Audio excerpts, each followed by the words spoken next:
Мега скандалот со случајот Рекет ги замолчи поранешните советници на специјалната обвинителка Катица Јанева.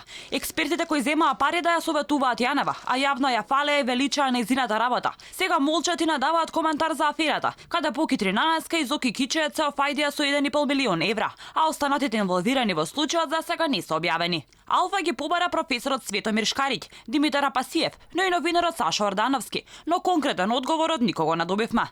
Професорот Димитар Апасиев не одговори на нашиот телефонски повик, но она што може да се забележи е дека тој пишува иронични статуси на неговиот Facebook профил.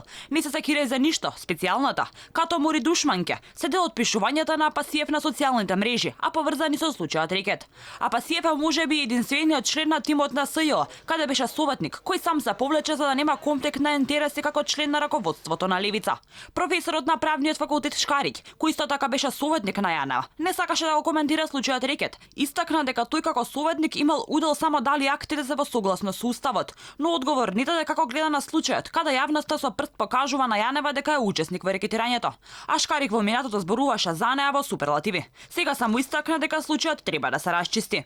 Еве што зборуваше професорот за неа. Добро е што потекнува од редовите на обвинителството. Од биографијата се гледа дека има искуство. Поминала ни специјализирана едукација во странство за дела од организираниот криминал. Предавач е на Академијата за суди и обвинители. Таа има диплома од правниот факултет во Скопје, кога студиите на универзитетот беа на високо стручно ниво. Ги има сите професионални перформанси. Коментар не сакаше да даде ни новинарот Сашо Ордановски, еден од главните актери на 1 ТВ, кој освен што ја советуваше, правеше и ексклузивни интервју со специјалната јавна обвинителка Јанева.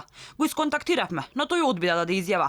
На нашето инзистирање Ордановски кажа: "Откаде сега ова? Ве молам, во гужва сум. Пријателски не посака да си имаме убав ден." Каков третман уживаше тимот на Јанева во гостувањата кај уредникот во СЈО и неговите колеги уредници, покажува видео архивата од нивните настапи на телевизијата на Боки 13. Прашувам реално, може ли СЈО да постои доколку овие обвинители кои што се наврезени во проблематиката, кои што имаат превземено ризици, кои што имаат создадено известна институционална меморија и капацитет, ако тие се тргнат дека кој било друг обвинител може да ја продолжи работа. А да ве прашам јас дали е фер тие обвинители кои што во тој период го ставија својот живот на коцка, на чело со Катица Јанева, таа е првата, бидејќи таа го понесе целиот товар. Советниците своевремено за своите услуги на СЈО му наплаќаа по просечно 500 евра месечно, а сега молчат. Дали се дистанцираат од неа или пак сметаат дека Јанева евентуално погрешила? Останува одговор што треба токму тие да го дадат.